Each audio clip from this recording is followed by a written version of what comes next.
खरं तर ज्या पद्धतीनं छत्रपती शिवाजी महाराज, छत्रपती संभाजी महाराज आणि राजमाता जिजाऊ साहेबांच्या बद्दल वक्तव्य केलेले आहे, त्या केलेल्या वक्तव्यांना क्षमा नाही असं माझं मत आहे. आणि आज जो जामीन न्यायिक प्रक्रियेतून मिळालेला आहे, की जी प्रक्रिया चालली त्याच्यामुळं ते चाललेलं आहे, भारतीय संविधानानुसार न्यायाच्या ह्याच्यानुसार चाललेलं आहे. पण त्या वक्तव्यामुळं अनेक हजारो लाखो लोकांची मनं दुखवलेली आहेत आणि 3 वर्षाचेच आपण जे ती शिक्षा आहे या गोष्टीसाठी.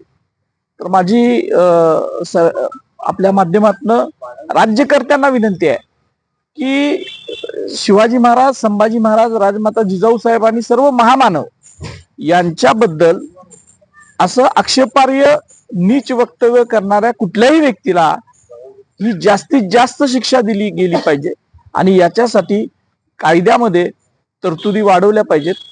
या निमित्तानं मला हे एक सांगायचं. 5:30 वाजेपर्यंत खरं तर पैसे भरायचा वेळ असतो, 5:45 वाजता पैसे भरायची प्रोसेस आता कोर्टामध्ये चालू आहे.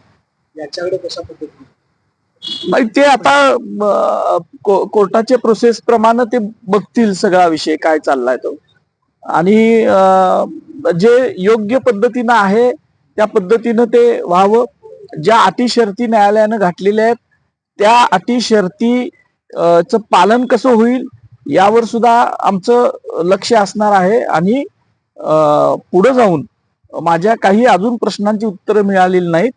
त्याने ज्यावेळेला फोन केला त्यावेळेला त्याच्याबरोबर कोण होतं, माझा नंबर त्यांना कुणी दिला, तो एकटाच आहे का, आणि त्याच्याबरोबर त्याला वाचवणारी काही यंत्रणा आहे का, याचा सुद्धा शोध शासनकर्त्यांनी आणि पोलीस दलांनी घ्यावा अशी माझी ही मागणी पहिल्यापासून आहे आणि ती कायम राहणार आहे.